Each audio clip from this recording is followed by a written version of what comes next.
Ассалаумағалейкум достар, сіздермен бірге ағайын арнасы.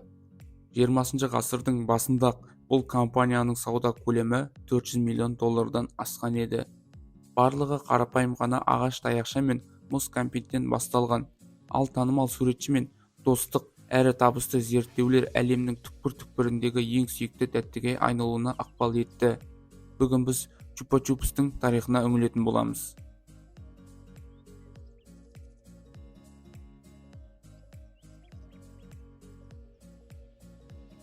Таяқшалы тәтті чупа-чупстың тарихы 1958 жылдан басталады.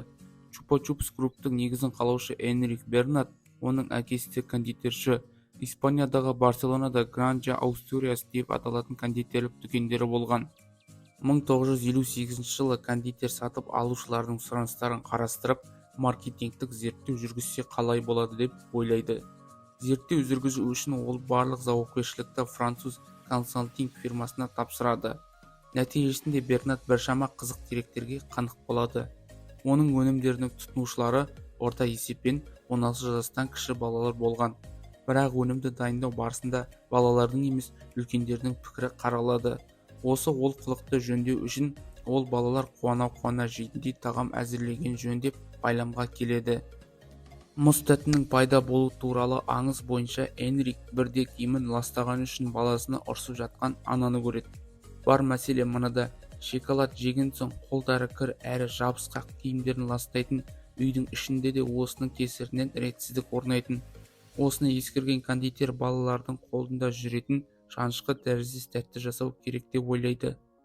Таяқшалар бастапқыда ағаштан жасалған, кейіннен ол пластмассадан жасалатын болды. Кондитер дүкен иелерінен чупа-чупстердің кассаның жанында балалардың қолы жететін жерде тұруына мән беруін сұрайтын. Енді ата-анасы баласының тазалығы үшін де алаңдамайды да, кішкентайлар да тәттіні қалағанша жейді. Бүгінде мұз тәттінің 100-ден астам дәмдері бар. Әлемдегі ең үлкен чупа-чупс құлпынай дәмі бар 725 граммдық түрі. Бір қарағанда футбол добына ұқсас тәттілердің алғашқы атауы гол болды. Олай аталуының себебі де жоқ емес. Бастапқыда Энрик мұз тәттіні доп ретінде ал ауызды қақпа деп ойластырған. Бірақ компания басшысы бұл атауға қанағаттанбай, кейін чупс деп өзгертіліп, соңында бүгінгі атауына ауысты. 1962 жылы атауы да сауда белгісі ресми түрде де тіркелді. Мұз тәттілер саудасы дамып, 1964 жылы компания атауы чупа-чупс деп өзгертілді. Чупа-чупстың тарихындағы қызықты деректердің бірі: марка дизайнын белгілі сюрреалист суретші Сальвадор Дали жасаған. 1969 жылы Энрик Бернат Далимен кездесіп, оған логотип салып беруін өтінеді. Ол бірнеше сағат ішінде түймедаққа ұқсайтын логотип салып береді. Бүгінгі логотиптің кей жерлерінен Далидің идеяларын толық болмаса да аңғаруға болады. Айырмашылықтары бастапқыда логоның жанында емес, кәмпиттің төбесінде жазылғандығында.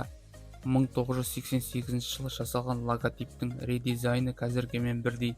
Танымал суретшінің чупа-чупсқа қатысы болуы да өнімнің бағасын арттыра түседі. 1960 жылдардың соңында компания Францияда алғашқы филиалы ашылады. Ал осыдан 20 жылдан кейін мұз тәтті бүкіл әлемге таралады.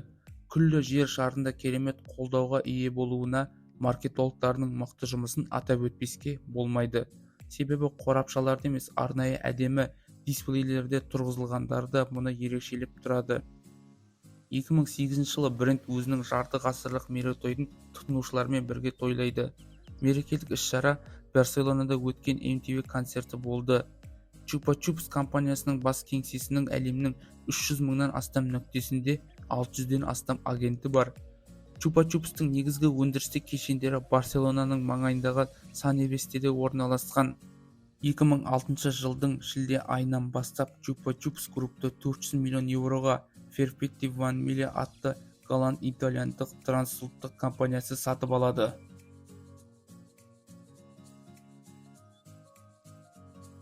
Достар, бүгінгі видео ұнады ма? Ұнаса лайк басып, каналға жазыламыз.